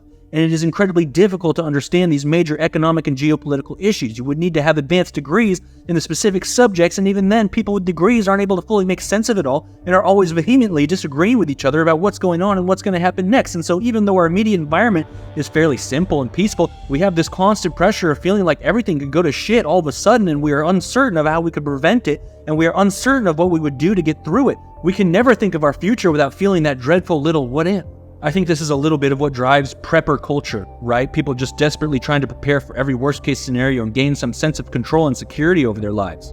So the danger here is that the growing complexity of the modern world as a whole is rapidly inflating the size of our amygdala with excessive amounts of stress, but the increasing simplicity of our immediate environment and reliance on technology is shrinking the hippocampus, leaving us with an incredibly lopsided stress response system.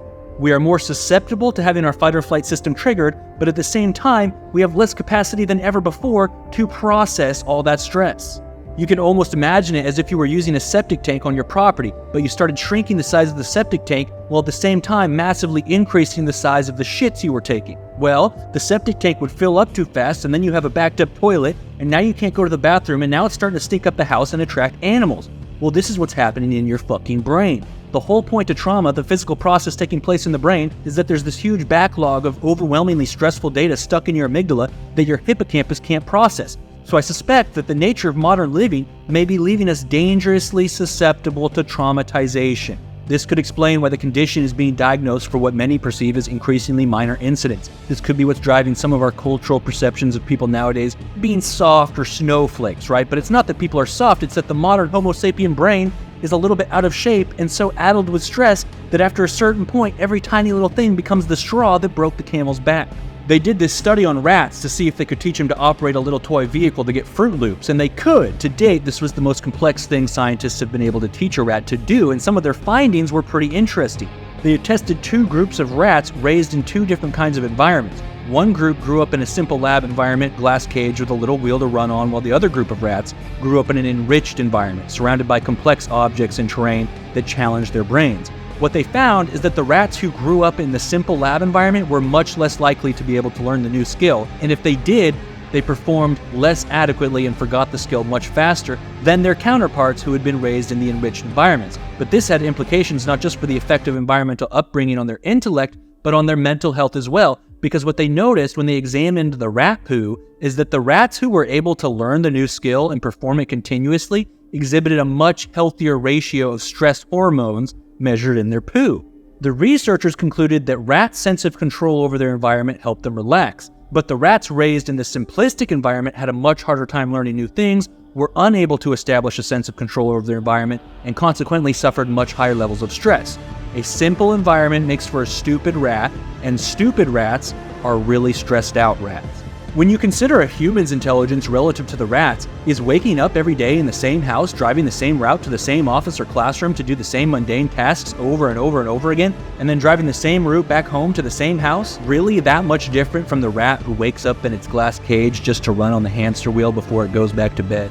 We all live in these tiny little rectangles surrounded by these perfectly organized square grids outside. I mean, they make the lab rats navigate mazes that are way more complicated than anything you'll encounter growing up in suburbia. Every threat nature could pose has been conquered, and everywhere you go there are signs and flashing lights telling you when to go, where to go, and when to stop. All human mobility within city limits has been pre-planned by some anonymous civic engineer. There's this never-ending conveyor belt of food, and we swipe our credit cards for it just like the rats pull their levers for treats. And all human interaction is permanently refereed. The teacher makes sure kids don't have to deal with each other's bullshit, so the kids never have to learn how to get along. And when they grow up, you have a bunch of adults that don't know how to get along. But who cares, because now we have the system. Cameras on the streets, cameras in every place of business or public building, always the teacher, keeping an eye on things, making sure we behave ourselves, standing next to each other in Starbucks, absolving us of having to hold one another accountable or hold ourselves responsible. And this results in a tragic comedy where anything goes as long as it's not technically illegal, so we see the rise of the Karen, a type of person we all know so well it barely warrants description, the sadistic bully who unleashes all of their repressed rage on some poor employee at the store in a public display of humiliation and open contempt for the victim's very humanity, and the victim has no choice but to endure it with a smile, knowing they will lose their job if they respond in the authentic way any person should respond to such temper tantrums, which is of course why they were selected as a target in the first place. So the employee goes home and cries, their dignity forsaken, their sense of self ripped apart. Maybe it wasn't a Karen, maybe it was the manager, a coworker, some fellow motorist, or just some clod on the street. They say people are toxic on the internet because it's anonymous, but every rando on the street is just as anonymous as they would be online as far as your personal interaction is concerned. So it doesn't matter there's no recourse. There'll never be a penalty for the disrespect, emotional abuse, verbal harassment, and open contempt that has become so commonplace among day-to-day human interaction. There was a time when Karen-esque behavior was moderated by natural human instinct. You would end up shunned and isolated because nobody wanted anything to do with you and your toxic personality, or if you took it too far, you'd get punched in the face.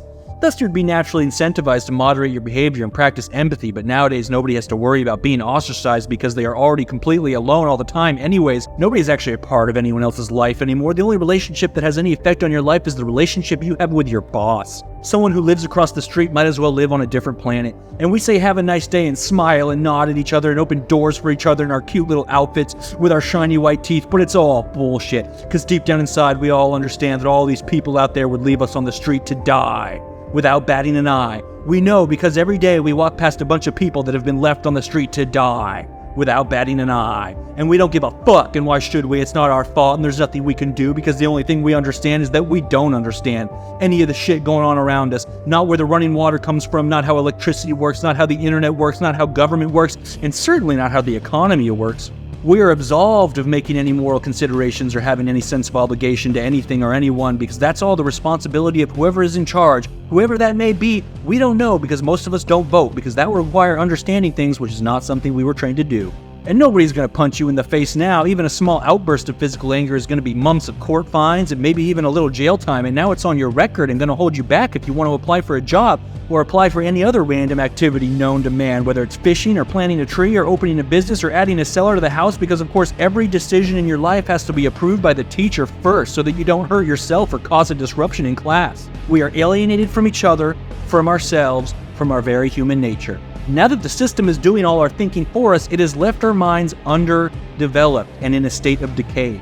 We came up in this absurdly simplistic environment, not just in our physical surroundings, but in our social and intellectual ecosystem. And if you aren't using it, you're losing it. The result is that the world is more peaceful and prosperous than ever before. And despite this, our mental health is the worst it's ever been, because being stupid is stressful. Fortunately, with the right mental workout routine, I'm confident we can solve all of this. In one fell swoop, we can use video games to restore our global IQ and put an end to the mental health crisis.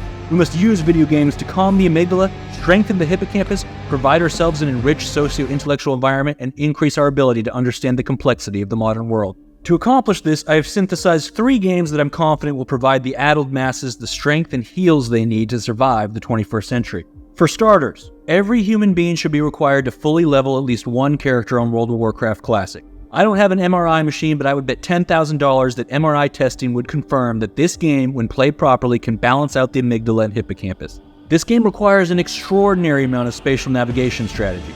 The majority of the quests will give you a vague description of where an objective is based specifically off of in-game landmarks. Quest givers will be like, kill 10 bandits located northwest of the broken down lumber mill which is down the river behind my house. They will ask you to hunt down a target that roams somewhere between this landmark and that landmark. They will say, my ship crashed off the hinterland's coast, can you find my crate of liquor? And leave it to you to figure out where it might have washed up.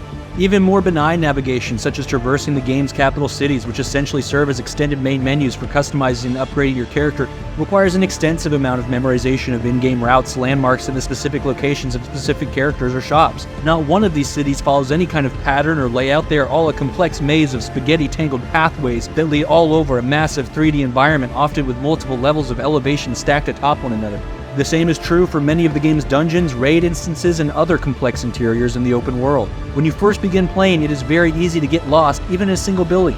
These days, 99% of the WoW player base rely heavily on an add-on called Questy, which provides an in-game overlay with waypoints for every single quest objective and anything else you might need to find. The fact that this mod has become such an essential crutch for every player is itself a testament to how difficult the in-game navigation is. In order to reap the benefits, you would have to play without it, of course. While it beefs up the hippocampus, it will also calm the amygdala. It is a beautiful and relaxing game in its aesthetic and sounds. Even its 2004 graphics will regularly fill you with soft fascination at its gorgeous snow-capped mountains, lush forests, fantastical architecture, and children's Halloween decoration vibes that Horde players seem to like so much. It has a beautiful soundtrack and a detailed soundscape of rustling leaves, seagulls, and church bells. You make friends quickly, and the questing itself is designed perfectly, being just difficult enough to keep you in the present moment, while still having the tranquil pace and engagement of picking fucking blueberries in the Garden of Eden or some shit. The nature of the gameplay itself requires a level of cooperation that naturally fosters a familiarity that is tragically lacking in many other kinds of multiplayer games, like shooters where you are so often playing alone together.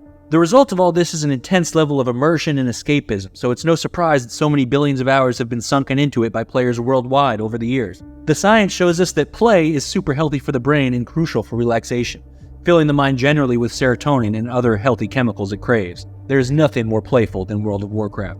But of course, the other reason play is important is social development. Research has shown the important link between how much play a child has and their social skills as an adult. Interacting with other children is how kids develop an understanding of fairness, empathy, and how to get along with one another in general. When students returned to school after the pandemic, there was an intense wave of misbehavior bad enough to make the national news. Kids were getting in fights, disrespecting teachers, ditching class, vandalizing school property, bringing weapons to class at higher rates than teachers and administrators had ever seen. Incidents of racism and sexual harassment at school sporting events skyrocketed. A consensus quickly formed among educators that the 2 years without social interaction had left students woefully underdeveloped.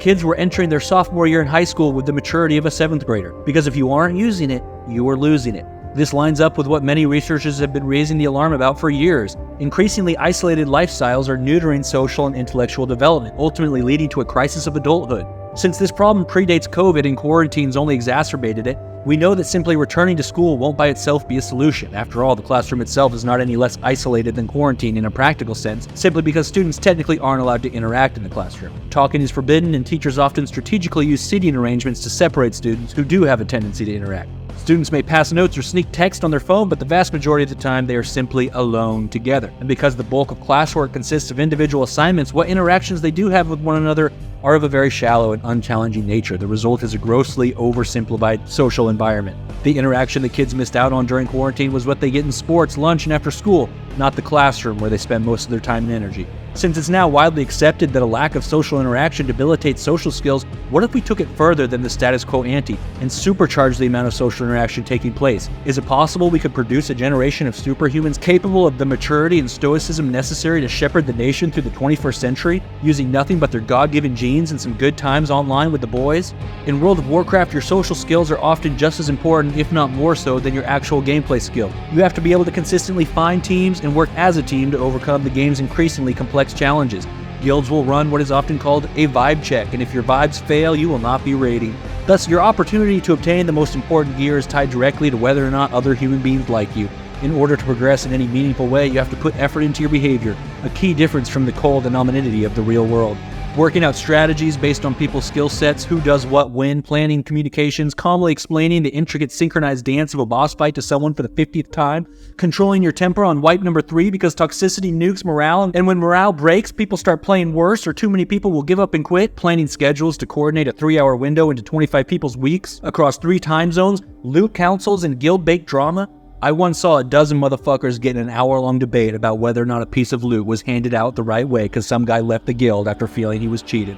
And I tell you, that debate had more depth and civility to it than anything I ever saw in Congress, such that my jaw dropped.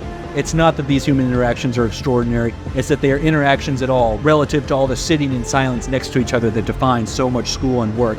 It's that the little pieces of pink flesh in your skull that handle those kinds of social interactions are having enough electricity and neurochemicals run through their synapses often enough to keep growing. These enriched social interactions are driven by an enriched in-game environment. The rat study said the healthy, relaxed rats grew up with a bunch of complex objects that challenged their little rat brain. Well, what is World of Warcraft if not a collection of complex objects? Every new class, boss fight, profession, and PvP zone. A complex in-game economy where issues like inflation are so real they sometimes have to start entire new servers just to deal with it. A visceral introduction to finance that, as imaginary as it is still more real than literally anything kids are introduced to in K through 12, even though it'll be the most important real-world mechanic they have to deal with every day for the rest of their lives after they graduate. And if we take a step back, what is every video game itself if not its own complex object? Every new game requiring you to learn a new set of mechanics and new control schemes you commit to memory well enough it becomes instinctual. New maps, new items, new progression structures and physics systems. And every time you learn something new, you are generating neural synapses. These tiny wires connect the cajillion brain cells you have. The more of those wires there are, the more efficiently information travels. The more powerfully you think, the easier you understand, the less overwhelmed you will feel. Which is why the second game it's important everyone plays is City Skylines. This game will change the way you see the world. Like World of Warcraft, I'm confident this game accomplishes a few different things at once. I suspect MRI testing would confirm that it too strengthens the hippocampus and calms the amygdala simultaneously. Though it doesn't require navigation in the traditional sense, the entire challenge of the game is balancing the traffic, industry supply lines, and efficiency of city services based on the navigational relationship of specific buildings to one another on a spatially represented 3D plane. Instead of planning your own navigation, you are planning the navigation of 100,000 little sim people. If you build a neighborhood, you have to ensure they have a school and a hospital and somewhere to shop and places to work. But at the same time, you got to make sure the cargo traffic for the shops isn't going through motherfuckers' neighborhoods in the middle of the night, waking them up. And you got to have tourism. But if you bring in too many tourists to one spot, you get too much traffic jams. And now the garbage trucks are stuck in traffic and the trash piles up in people's houses and makes them sick, but the ambulance can't reach them either, and a wave of death sweeps the city and everyone goes kablooey. And so the whole strategy of the game is holding a bajillion different landmarks in your head.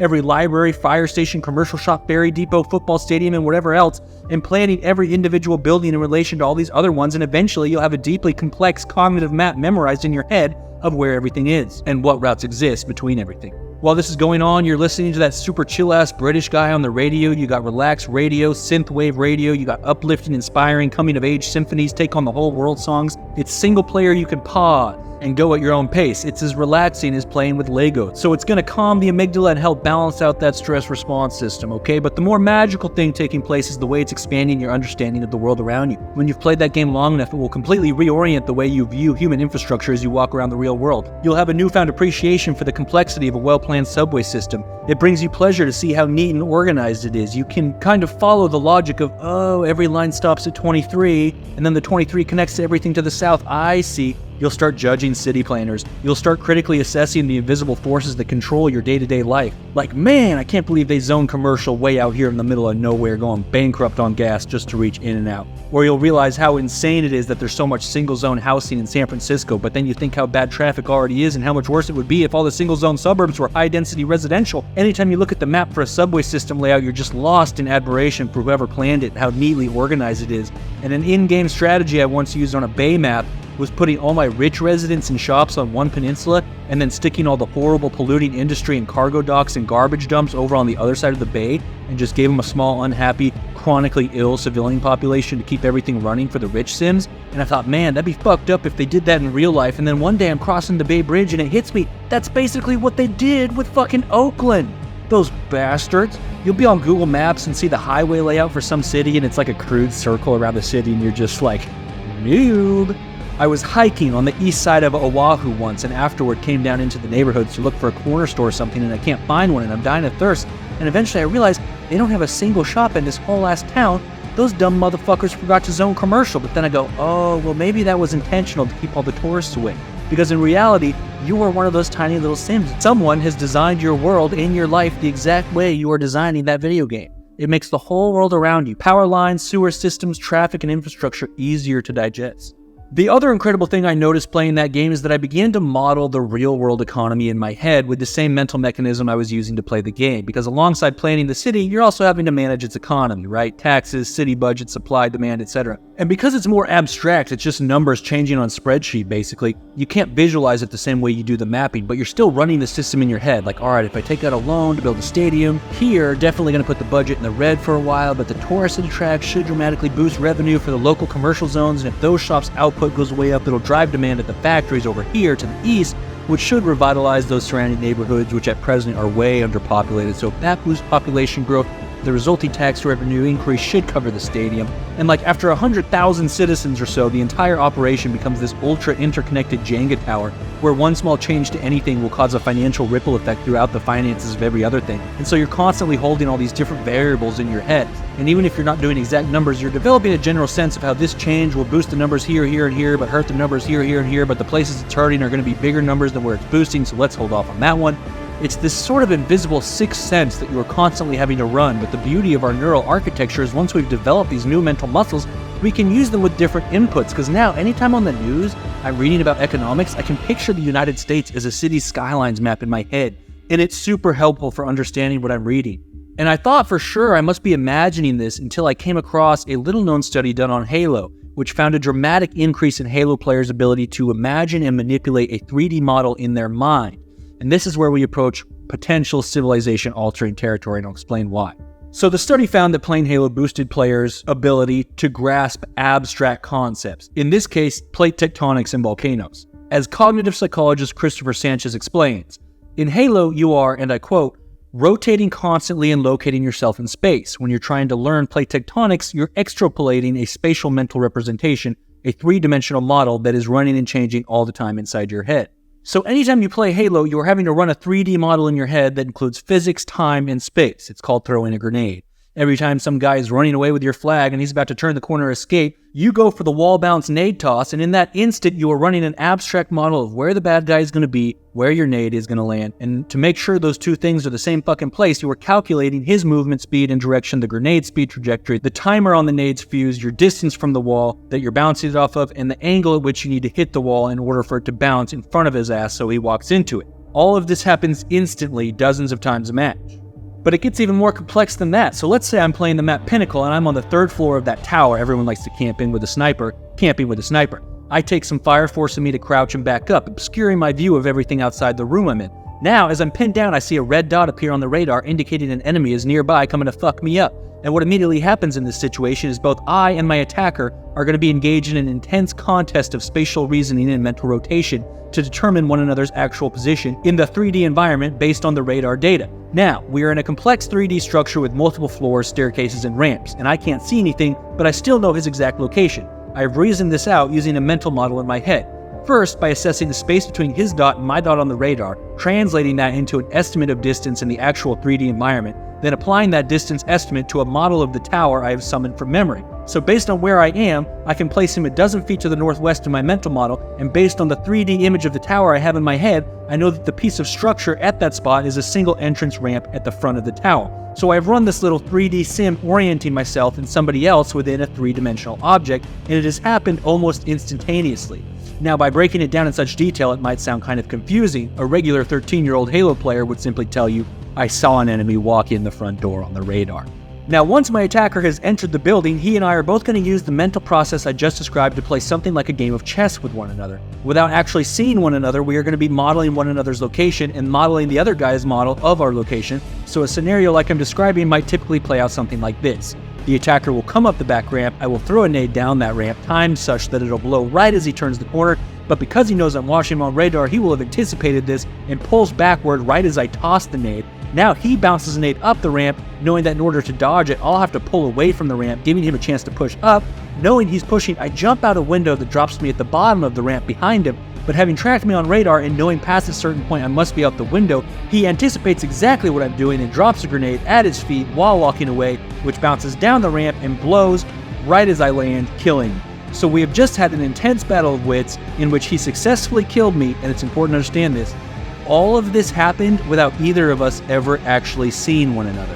At no point did we appear on one another's screen. The entire battle took place on a spatial mental representation, a three-dimensional model that was running and changing all the time inside our heads. Now this isn't a one-off or rare kind of scenario, this is the bread and butter of all classic Halo gameplay. And when you look at classic Halo maps, you can see how they're all designed to engineer increasingly complex engagements of this kind between players, in which the most important skills are spatial reasoning and mental rotation.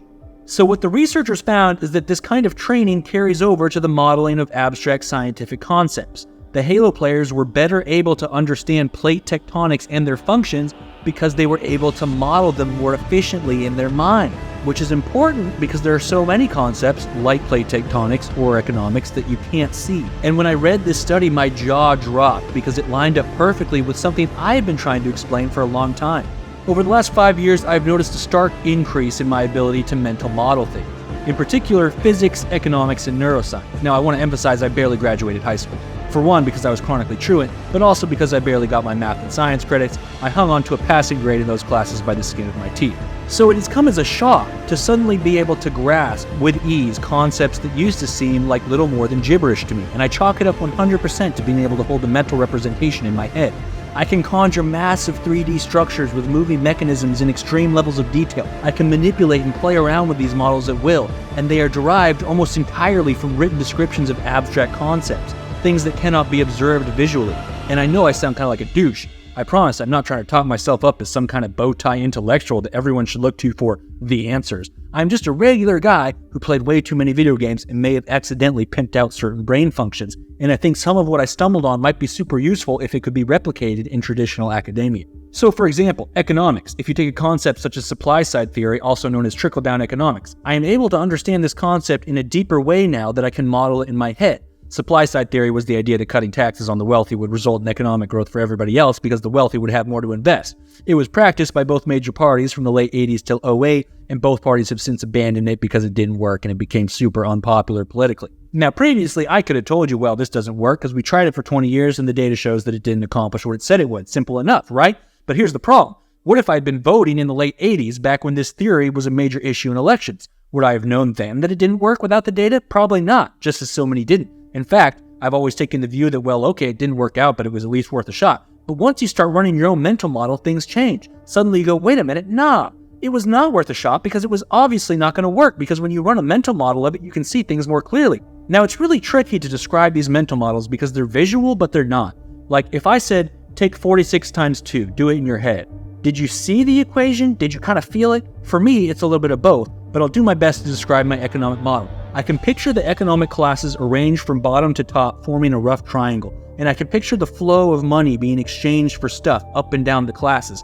Now, what I notice in that model that I hadn't previously considered is that more money is always moving up than down, because the whole point to every good or service is that it's turning a profit, otherwise it goes out of business and disappears off the model. So there always has to be at least a little more money moving up than down. Now, in the model, I'm trying to plug it in such a way that money pooled at the very top somehow gets reinserted at the bottom. I picture the investment, right? A big chunk of money moving from the top to the bottom, but I realize for the investment to be made, more money has to be moving up. So no matter how big that investment is, it's always moving more up than down. I couldn't make it work because it made no sense in the model. The same way if someone told you 46 divided by 46 somehow equals 92. There's no ambiguity about it, it's just obviously incorrect. This is likely why George H.W. Bush called this theory voodoo economics back in the day, because to make it work, you really do have to do a little magic. But voters, politicians, media, and whoever else got totally taken in by this obviously absurd and incorrect theory, and we spent 20 years getting our shit fucked up by this thing that ought to have been completely avoidable. And I'm just thinking, what if in the 80s everyone had played enough Halo to model the theory in their heads? Maybe we could have avoided the Great Recession. Because modeling things in your head helps you understand them much more clearly than simply memorizing answers to questions. And a big part of our present-day mental health dysfunction is that public schooling only trained our ability to memorize answers. I read this interview with Noam Chomsky, widely regarded as the founder of cognitive science, where he was critical of how over-reliant a lot of modern scientific research had become on raw statistical outcomes, and how that kind of data doesn't always paint a full picture of what's going on. His analogy was to imagine if the only way meteorologists had studied weather was by recording what weather was every day and then looking for patterns. They'd still be able to tell you that the weather will be warmer during this time of the year or colder during that time of the year, but they wouldn't be able to predict temperatures with daily precision. They wouldn't know the direction or intensity of storms in advance. They wouldn't understand the increase in average global temperatures over the last 50 years. They wouldn't be able to plan for terraforming Mars, because that all requires a deeper understanding of how temperature and pressure in the elements all function interconnected within a weather system.